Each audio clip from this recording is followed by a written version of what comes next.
lives one day at a time. Kimmy Kim and Elations Radio. They're here to get your day going fine. Kimmy Kim and Elations Radio. Kimmy Kim and Elations Radio. Kimmy Kim and Elations Radio.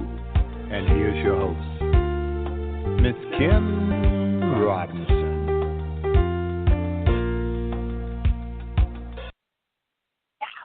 What's going on, everybody? This is Charles McCutchen. This is your favorite entrepreneur.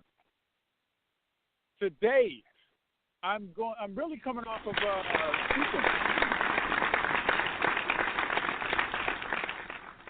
I'm coming off of speaking in at ATL. I did the money game in ATL, and I can tell you without a doubt, a lot of people were shocked. See, a lot of us are in business, but we don't really know that we are really not doing the businesses the right way. One question came out of that event, and it was, do I need true business credit? Well, a lot of questions came out, but this is one. One lady said, do I need true business credit? And I was like, no, you don't. But I see people putting their houses up. I see people dumping into their 401ks and everything to start businesses. And my thing for everybody is, if that business fails and you have your house on the line and you have money on the line and you have your 401ks out there, are they going to keep all that, or are they going to come after you? Are they going to sue you and try to take everything you have? Is that a yes or yes? Come on, family. Let's be for real. So the reason I say that is we need to start looking at how we separate personal from business. My name is Charles McCutchen. For those who don't know who I am, you can find me on social media. I'm out here working. That's what I do. I just put work in. I travel. I help people out. So I am a real estate investor, been doing the development side as well. And today I'm going to speak on real estate. I'm going to show you how I just did a deal, $100. I'm going to show you how I get the contract. It's getting the contract means everything. Getting the contract means everything. So I have this show right here that I got the pleasure of doing with the Elation Radio, and Miss Kimmy Robinson actually introduced me to this, and I was like, man, I'd love to get on and be a part of this. So we get featured on iHeartRadio, Spotify, and there's an Elation magazine. And so what we're doing, we're bringing in like-minded people so we can move forward. I mean, from the culture of understanding religion to understanding your business to understanding yourself as a person. So there's so many different angles that we actually hit people at and to move forward. So my segment today and what I do on my segment, I do the financial piece. I want people to get to that place where ends meet and ends overlap. So we can actually, start businesses if that's what you choose to do, or just be better with our finance and leave something, leave a legacy, leave something for the kids. So that's what I do. So everything I do ties into financial freedom, from the real estate to my nonprofit I have to help the homeless veterans, to doing writing books, becoming a best-selling author, to all the stuff that I do. It all ties into financial freedom, family. So you can do just your job, but I think if you only have a job, I think you're going to lose in the long run, because jobs are, nothing wrong with having a job, but we all have a dream, we all have a vision, we all have all that. So I'm going to dive in to real estate. I call it Real Estate 101. And the reason I do this, I'm going to take y'all back for a second. I've done deals for years. I put my deals out there in real estate groups as well, because people, seeing is believing. I'm not a money dropper dude. I'm not that guy. I've probably done it once or twice, because sometimes you have some people that they want to try to test you, and I promise I'm not that dude. I'm not the one you want to, I only see you do it, that type of thing. I'm not that guy, and I try my best to stay away from that, but I am big on documentation. I'm big on, my certifications speak for themselves, my deals speak for themselves, my books, my everything, they speak for themselves. And that's what we need. We need documentation. We need to follow the right people. So I owe it to everybody. I have the documentation. I have the expertise. I have the know-how. I've been doing this like almost right out of high school when I bought my first house. and I learned about what equity is, and that kind of changed my whole world on the real estate side of things. I do know real estate is the great equalizer. I will put real estate up against any industry. I don't care. Any industry you give me, I'll put real estate up against it, and I'll show you how to do it. And it's the way I've been doing it, because I started buying real estate, I was putting $20,000 in. That's the old way of doing business, family. That's the old way. A lot of people still doing it the old way. And I don't knock people for doing it the old way, but the same deal you're doing for $20,000, $30,000, if I can get in for $100, does that make it seem fair to you, or are you good on that 20 or 30, and that's just, you got money to burn? If you have money to burn, keep spending 20, 30. I'm not mad at you. I just choose to do it differently. And I only choose to do it differently because I learned differently. And when you learn something, you should share it to a certain extent. You put the information out there. And I put it out there to I had this one realtor. She I was putting on Facebook in a group, and I said, well, you can do deals for $100 and blah blah blah. Started talking about that, and she reported me to Facebook. And this is the sad part. You don't know. It doesn't make what somebody else is putting out there wrong. You just don't know. And the bigger thing is there's no secrets, family. There's not secrets. There's those that know and those that don't know. It's the same thing when I talk about true business credit. When I talk about getting funded without using your Social Security number, without using your credit score, you can actually get funded even as a startup. People say, no, you can't. People say, my lawyer said that can't happen. And I humbly say to people, follow whatever advice your specific lawyer tells you. I will say this, all lawyers are not created equal. All CPAs are not created equal. I'm just telling you what I know. So the information is out there for those of us who want to attack it, those of us who want to go get it. Real estate, to me, real estate is my baby, period. Real estate is a monster of an industry. It can definitely set you free. I'm going to go all the way back to the left. I don't know where your business is, but I'm going to set you up in a sense. I'm about to give you some information that, and if I had nothing with real estate right now, this is what I would do like today. This is what I would do today, not me having all this knowledge and stuff like that. This is what I would do to do real estate today for $100. Now I'm talking about getting the contract for $100. As long as we have money involved in the situation of the contract, you can do it. I did a deal for $10, and I only did a deal for $10 because a realtor told me I couldn't.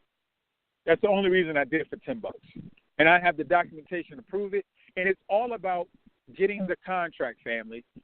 Stop thinking about, well, who has $150,000? Who has $200,000? I don't really care what the number is of the place.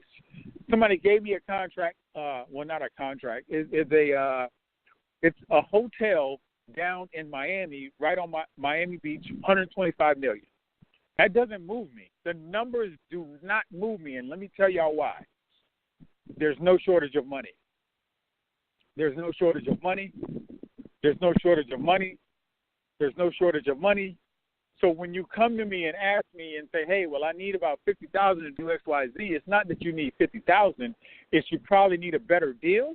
You probably don't understand the deal that you have, and you haven't constructed it in such a way that somebody can see the value in it, or you just don't have a good deal. So there's no shortage of money. It's just a shortage of ideas to get creative to get to the money, and the money doesn't have to come from you. The money just has to come. So that's where I am. I'm more of a syndicator. A syndicator is a person, I look at us as, we're entrepreneurs in the real estate game, but to me, it's more of a person that gets the money to come to them. We have to attract it. I get the money to come to me because I have people with deals and I have people with money. Get in the middle of the deal. You can get paid getting in the middle of the deal, even though you don't bring the money to the table. That's how I do a lot of deals. Sometimes I bring my own, but, I do a lot of deals that way as well. So if I didn't have anything else, what I would do, and I'm going to send y'all to YouTube and you can get it. Everything I'm going to tell you, it's in a video. No big deal. So what I would do, I would go to and this is like quick, fast, down in a hurry if you want to make some money. www.fsbo.com. Or you can just type out forsalebyoowner.com. SALE byowner.com. There you go. From there, I click on, this is the reason I do it, and this is why I don't mess with the MLS. To a certain extent, I don't. So back in the day, I used to do all this MLS stuff, multiple listing services, multiple listing service. And for all of you real estate folks that understand what I'm talking about, just talk to a realtor or a real estate agent. They can tell you what an MLS is. It's where they house all the houses from the banks and stuff like that.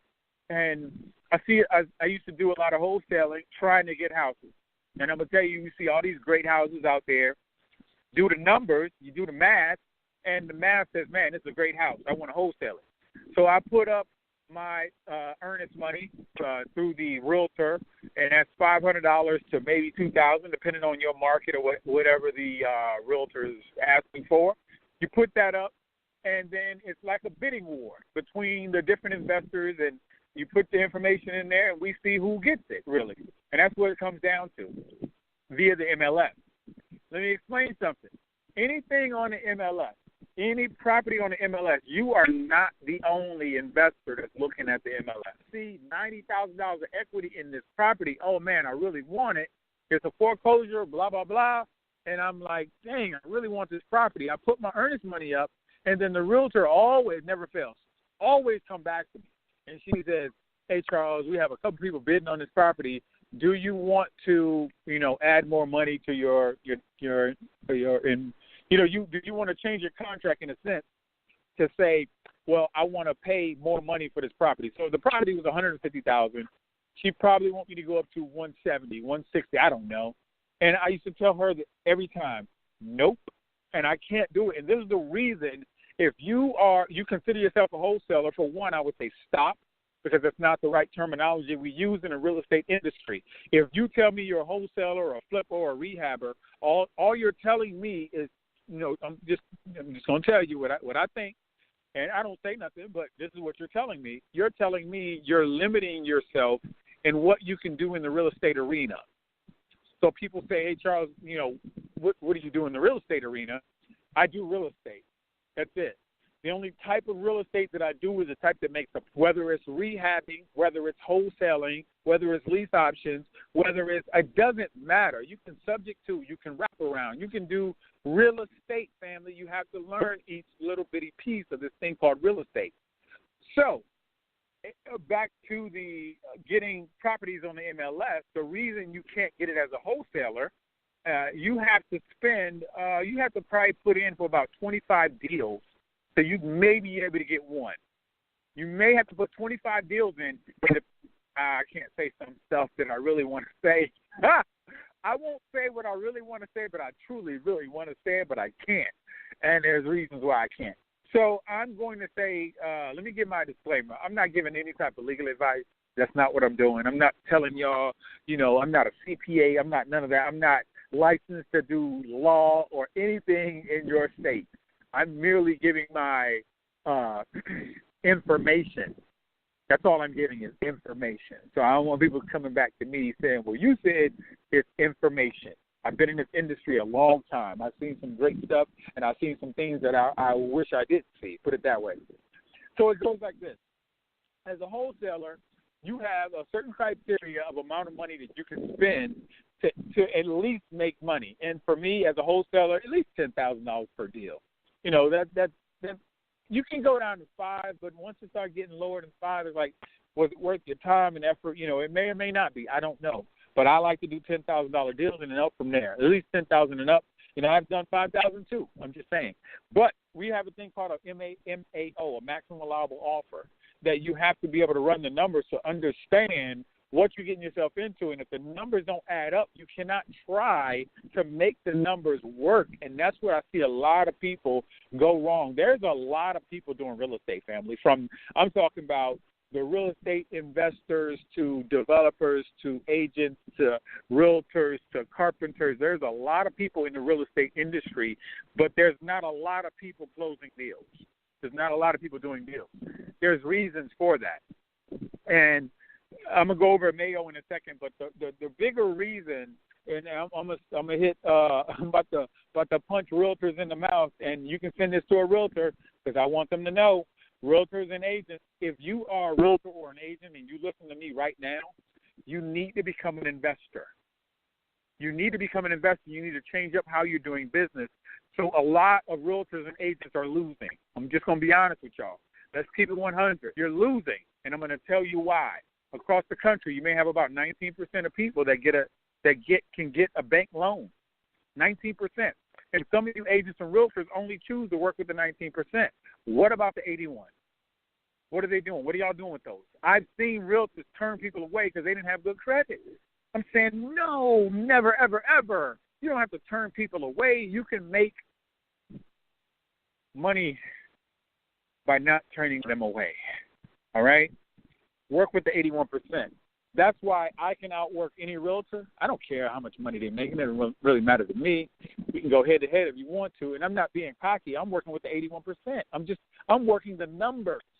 I'm working the numbers. I'm working as an investor with the numbers of the 81% by working with those that in the 19% that can't get. I want the people. I don't care. Give them to me. I want the people who can't get a loan.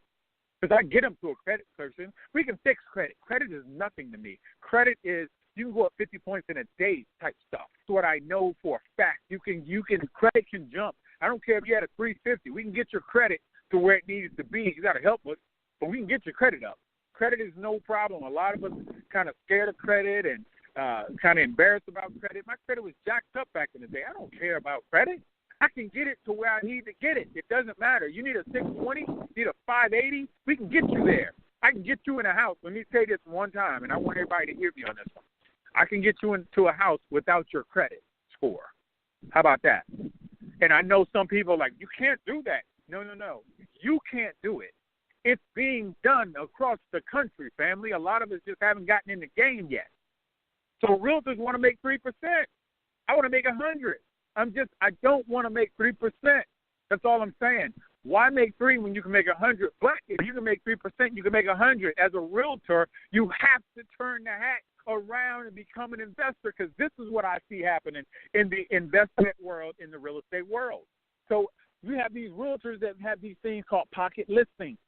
Ask the realtor what it is. That means nobody knows about the deal. If nobody knows about the deal and you have access to it, why not move on it? You're sitting there with a pocket listing. Nobody knows about it. You're calling investors, because I get freaking phone calls, and this is the crazy part. I get a freaking phone call. Investors make the ton of money, and realtors are making 3%. Investor making $15,000, realtor making $1,500 off the same deal that the real estate agent or the realtor could have made, but since they don't want to understand the industry, they don't get it. And I put this in a real estate group with a bunch of agents, and they just went freaking stupid. They just like, you can't do that because this. And I said, watch me. What you mean I can't do it? I've been doing it for years, and you still getting 3%, and you still working with the 19% of people. So let me get back to being an investor. So the mail, this is why you can't, as an investor, work with the MLS. You need to go to some for sale by owner. You need to speak to a decision maker, somebody that has their name on the contract that owns that home. That's who you need to be speaking to, because they can make a decision. They can make a decision. Please do your due diligence and do your due diligence on me too. Figure out if I'm saying a bunch of bull crap or if I'm 100% correct. All you need to do is speak to people that's already doing it. Don't speak to those that don't know. If anybody tells you this is easy, walk away from them. If anybody tells you can do it in a day, walk away from them. If anybody tells you this doesn't work, walk away from them, because they just don't know. They just don't know. And once you get smarter and start going to these events, not these seminars, some of these seminars taking y'all money and y'all letting them, and that's a whole other topic. So maximum liable offer. I take the ARV, the after repair value of the home. I subtract, and I multiply 0.65. And that's just a number. Sometimes it goes up, sometimes it goes down, sometimes I go to 0.70. It depends on the area. You kind of have to know your area. You can do real estate in your area. There's some hot pocket cities out there, but your area has houses. You can do it in your area. You're just having to do some due diligence on your area and figure out what other investors are doing it for. So let's just do 100,000 times 0.65. You down to 65,000. So you want 65 cents on the dollar for every home, or 70 cents on the dollar for every home, or depends on your market. Some markets are hotter than others. Some houses don't even stay on the doggone market, but a doggone less a hot market. You got to figure out you run the numbers to see if you're going to make a profit. So I do the after repair value times 0.65 minus repairs is equal to some number, and that number is my maximum allowable offer. That's what it is. That's my maximum allowable. That's the most I can put up for this particular deal so I can be profitable. It's all about being profitable. I see people that doing these deals, they're so happy they got the deal, but they're not profitable, and now they're losing money in the long run, and it took them 9 months to lose money, and I'm like, oh, my goodness, you didn't run the numbers, and you wanted to make the numbers work so you can get a deal just to say you got a deal. It's not good business, family. It's not good business. So I look in the for sale by owner. I gave it to you, for sale by owner.com, and I write down 25. You can write down 50. You can write down 100.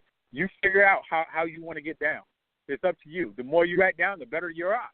So I write down 25, and I put their name and their numbers, and I write down, I put it in an Excel spreadsheet, write their name, numbers down, and I don't care about if you don't have any money. It's not about you having money. It's about you actually looking at, you can buy their house if you can do like a lease option. Some states can't lease option. I'm going to put that out there. Follow what it is in your state. I know Texas, no lease options. You have to get the title. You have to buy the title, not the debt. Never buy the debt. Always buy the title. So I buy the title in something, or deed, and depends on where you are. So it's kind of like, it depends on where you are and how you're doing business. So what I do, and like I said, you can do this tomorrow or you can do this tonight. It doesn't matter to me. But you can write the information down and you can start calling people up that quick. And it may scare you just to start saying, oh, wow, I'm about to start calling people up. And it goes a little something like this. Hey, I saw your ad on for sale by owner.com. Are you the person I talked to about the house that's for sale? And then they come back on, yeah. And let me tell you what they say to me. They'd be like, are you a realtor? And I'd be like, no. Why'd you ask that?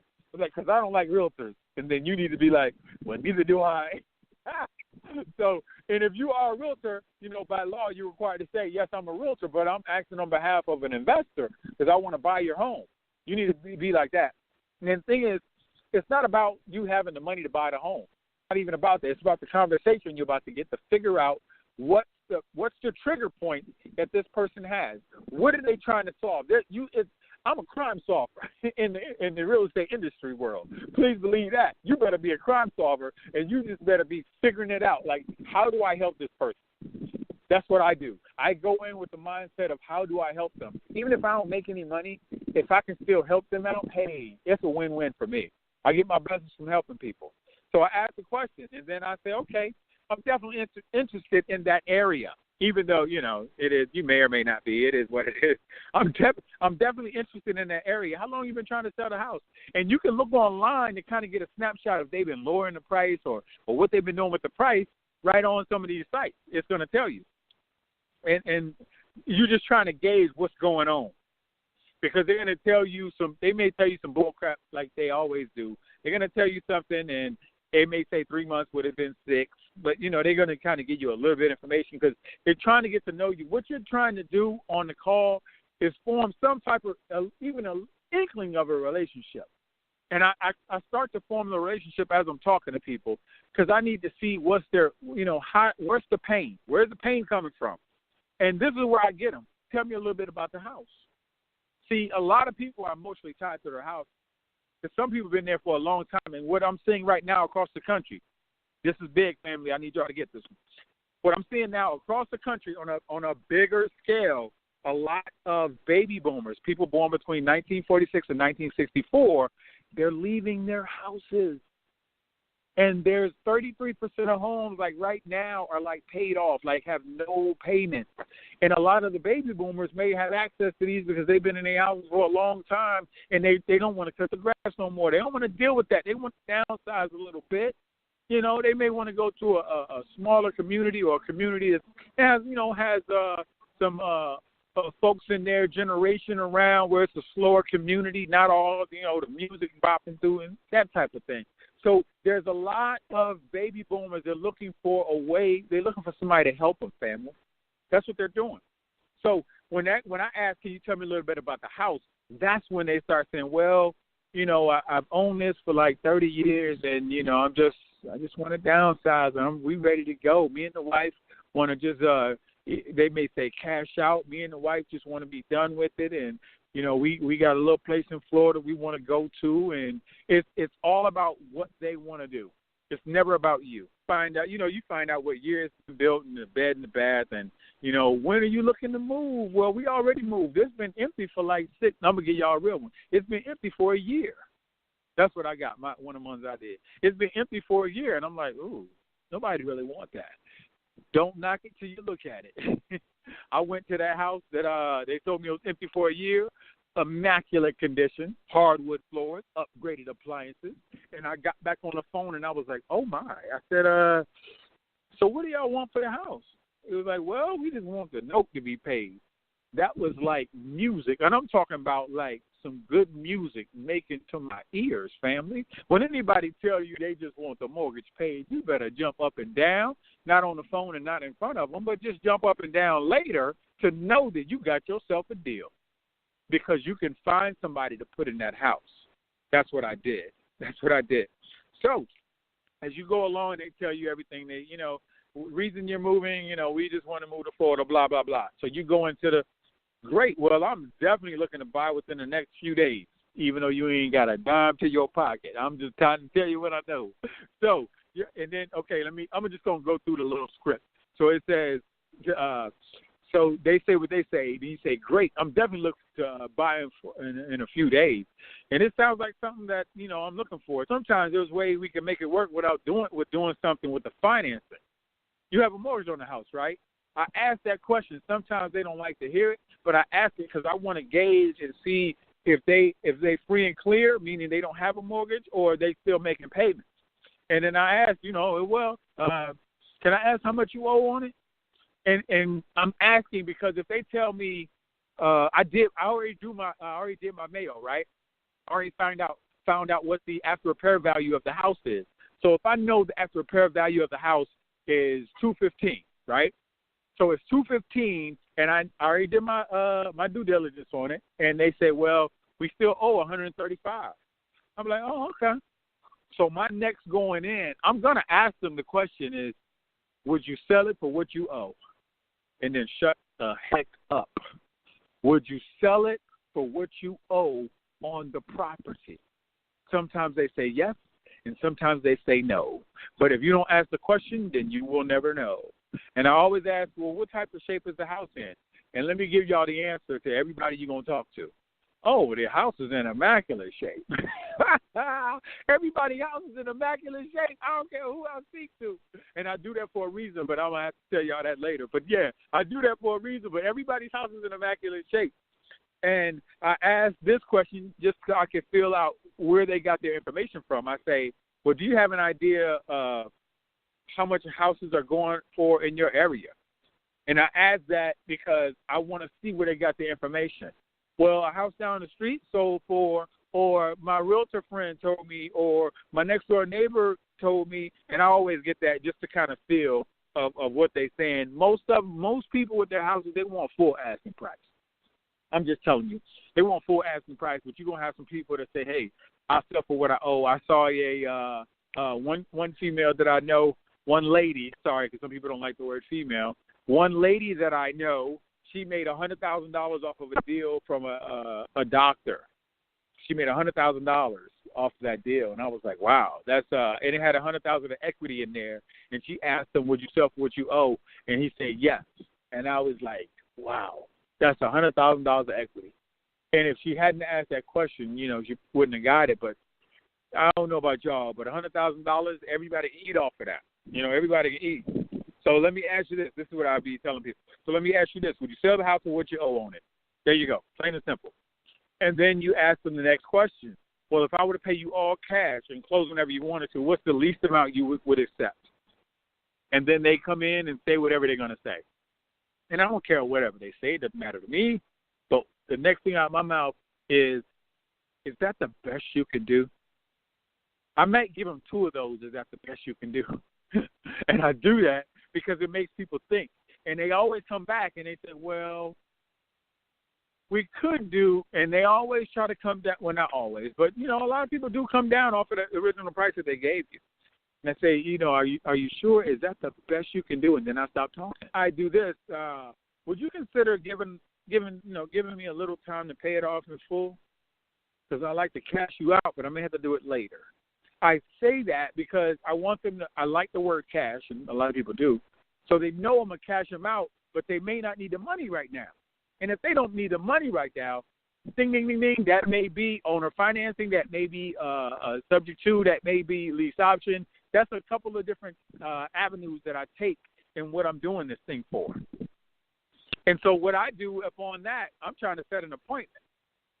Okay, great. I need to check my numbers, and I'll be getting back with you either later today or tomorrow. Can I get a good phone number for you? Because I like to set up an appointment, and I may give them 2 days, like right then and there. But like, well, are you going to be free? Because I'd like to come check it out. This is something I really want to get done. So are you going to be free either like late Friday or Saturday around noon time or 1 p.m.? Or what works best for you, Saturday at 1 p.m. or 3 p.m.? And when you do that, you give people like a choice, and they be picking one of the choices. It is what it is.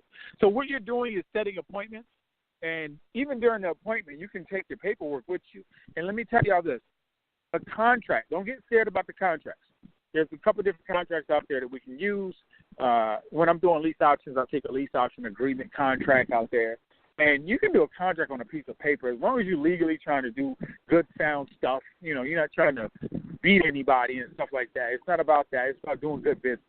You have to do good business, help them, and then they can help you, and y'all help each other. I like win-win-win. We all win. And not trying to get over nobody. Don't do business like that. It doesn't ever work for you in the long run. You're not going to win. You're just not going to win.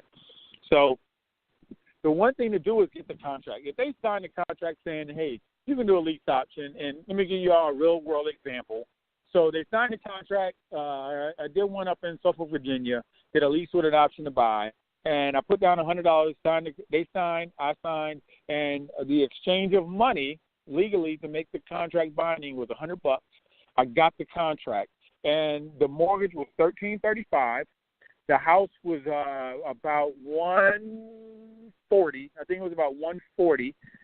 They owed probably about $122 left on it, and what I was going to do is what I did do is put somebody in there, and that person, they told me what they wanted to pay as far as a mortgage. And this is one of those deals I did for $5,000, only because they didn't have $10,000, and they really wanted to stay there. They was a family, and they really liked the location.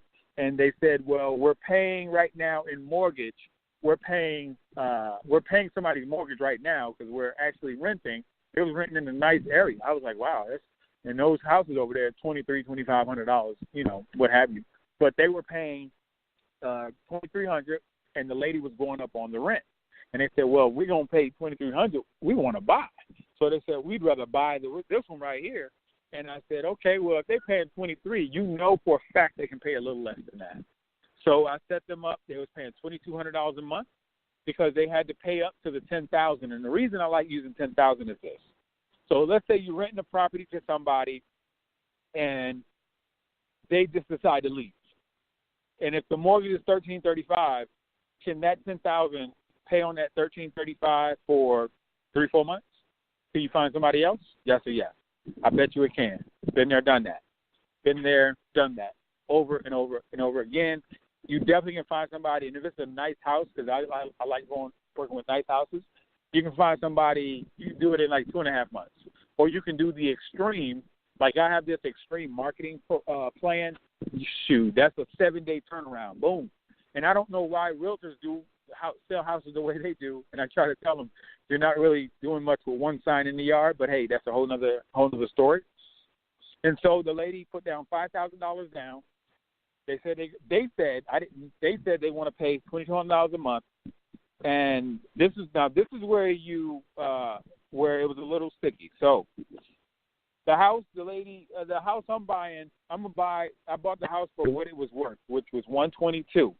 The ARV of the house is let's say it's $140. I think it was $140. And so what I do is I add $19,900 to it, and that's just a number that some of the experts came up with, and I tend to keep using it. So let's just go around numbers. The house worth $160. People buying it from me. And so when they come in and they pay $5,000 down, that $5,000 was really not $5,000 down. That's $5,000 towards the equity of the home. So now they owe $155,000, right? And so the lady was like, "Well, why is it $160?" And I said, "Well, let's talk about options right quick. Did you already get a loan from the bank?" She said, "No, we can't because our credit is not good." I said, "Okay, well, this particular house is $160,000. And I said, "Well, what we're doing is we're not even looking at your credit score to give you this house, really. So we're kind of throwing ourselves out there to say we're going to entrust in you to make the payments. That's basically what we're doing. So when we do something like that, we have to, add something to the pricing because, you could walk away and then we're stuck. We really putting ourselves out there." And so she kind of said, "Okay, well, we're going to do it." So they did it. They stayed there about a year and a half. And then they called me up one day and was like, "Charles, we're so sorry. We got to leave. We want to go to this other school system." And that was a non-refundable fee because they signed it with the lawyer. Boom, boom, boom. It's a done deal. That's how I do deal. I got in the deal for $100. Now let's go over this whole thing. I got into the deal for $100 with the contract with the with the seller, right? No big deal. That's $300 something, depending on where you're working and who you're working with, $500 something. So I had to pay the lawyer fee, but that came from the money from them, though. That came out the $5,000. No big deal.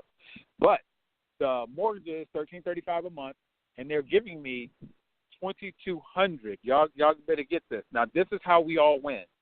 This is how we win. This is how I did my stuff back in the day. So they paid an extra $865 until they got to the actual $10,000. But what I do is I already set the price. And the price in that area, the average rent in that area, you can go from $1,600, $1,700. So $1,700 is the rent, in a sense, in that area. That's what it's going to be. But since they can't, they're going to pay an extra, 4, 17, 18, 19, 20, 1, and 2, extra $500 over the rent to equal the $10,000. And I only did that because if they decide to up and leave, I still have to pay the rent, and then I make sure somebody else gets in there.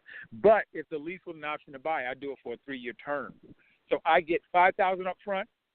I get the $865 spread during the month, and on the back end when they buy it, they're going to buy it for $155 because they already gave me $5,000, and right now the house is at $122,000.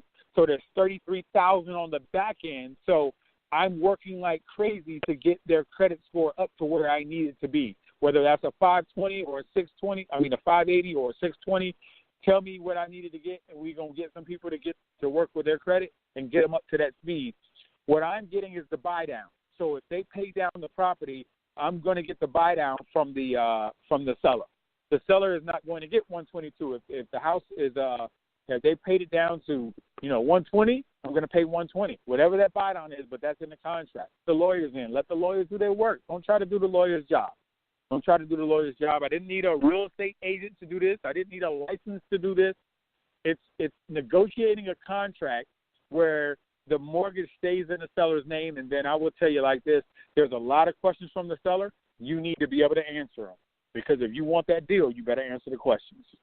That, my friends, is how I do lease options 101 for $100. And I just did one in North Carolina, in Fayetteville, North Carolina, and I'm down here in Chattanooga, Tennessee. And what I'm about to do, I traveled from Atlanta to Chattanooga, Tennessee. I'm about to go back. And the only reason I'm waiting around is because it is flooded. So I need to go back and, continue everything and sign this out so I can get this done. And this is what I'm using for the assisted living facility. It's going to be a whole nother call. And I hope y'all understand where I'm coming from. This is about financial freedom. And imagine you making, let's just go low, $300 per house on a monthly basis residual. Now do 10. Now you're bringing an extra $3,000 per month. $3,000 along with whatever you're doing. Keep your day job, do all that stuff. No big deal. But that's just another way of looking at how I do real estate instead of putting up to $20,000, $30,000. And there's so many different ways to do it. There y'all go. I'm going to pray us out. Father God, thank you for allowing me to come on here and share my knowledge with the people. Everything that you give to me, I'm going to continue to give to people. Look out for those who are going through the struggle and pray that they get up and do something and actually move. You know what I mean? In your name I pray. Amen. Thank y'all for getting on. This is Charles's Corner. I'm your favorite entrepreneur. Get in touch with me at charlesmanspeaks@yahoo.com. That's CHARLES, the letter M. Speaks is SPEAKS. That speaks like I'm talking to y'all. Speaks. charlesmanspeaks@yahoo.com. I'm all over social media, y'all. I'm hungry. I'm sharing information. And then you can go to YouTube and put in Charles McCutchen, True Business Credit, Charles McCutchen Real Estate, and everything that I was telling y'all, I put it out there on YouTube, step by step. Ooh, you can't beat that. Y'all take it easy.